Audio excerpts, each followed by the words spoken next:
อ๋อนี่อาร์ตเอากันดีก่อนเดี๋ยวค่อยกลับ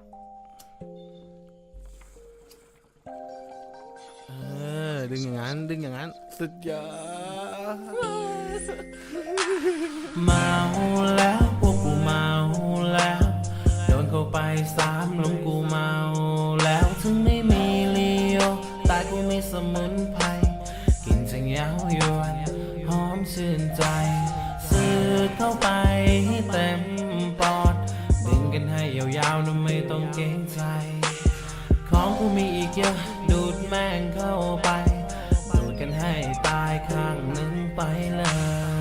เตรียมเขียงเตรียมมีดแล้วก็นั่งซอยถ้ายังยำไม่ละเอียดมึงอย่าหยุดซอยเดี๋ยวกูช่วยยำอีกนิดพวกมึงก็เตรียมรอยมาสิมาพวกมึงให้มาเตรียมจอยยัดเนื้อลงบ้องแล้วก็จุดไฟจังหวะนี้กูขอดูแบบไม่สนใครอยากสนุกก็มาเลยไม่ต้องสนใจและประกันได้เลยว่ามึงจะต้องติดใจเมาแล้วพวกกูเมา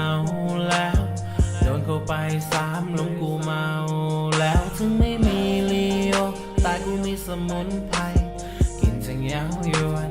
หอมชื่นใจสืดเข้าไปให้เต็มปอดดึงกันให้ยาวๆนะไม่ต้องเกรงใจของกูมีอีกเยอะดูดแม่งเข้าไปดูดกันให้ตายข้างหนึ่งไปเลยให้กูเลิกกัญชากูขอเลิกกับแฟนมาริเจนเท่านั้นที่จะไม่มีใครมาแทนเป็นแฟนกันแล้วก็เชื่อใจกันหน่อยช่วยพี่อีกนิดไปหยิบมีดกับเขียงคอยมือซ้ายประคองบ้องมือขวาก็จุดไฟค่อยๆลากแล้วกันอยากกระชากกับมือใหม่ไม่ต้องรีบร้อนฝึกเดินดงแล้วดูดไปทีละนิดทีละน้อยนะไม่ต้องหลุมใหญ่โทษทีนะครับใครจะว่ายังไงแต่ว่าผมไม่สนใจจะรับไม่ได้ก็เชิญไปไกลๆเพราะผมจะไม่เปลี่ยนตัวเองเพื่อใครไม่ว่าจะเป็นพันลำหรือผ่านน้ำใส่เนื้อลงไปแล้วก็กดย้ำดึงไปให้สุดแล้วก็พ่นขึ้นฟ้าดูดแม่งทั้งวันแบบไม่มีละถึงเมียมาตามกูไม่สนใจบอกให้กลับไปก่อนปล่อยให้แม่งน้อยใจกูบอกไปแล้วขออีกหนึ่งจะได้ไหมเสือกบอกไม่ได้กูไล่แม่งไปเมาแล้วพวกกูเมาแล้วโดนเข้าไป3 ลมกูเมา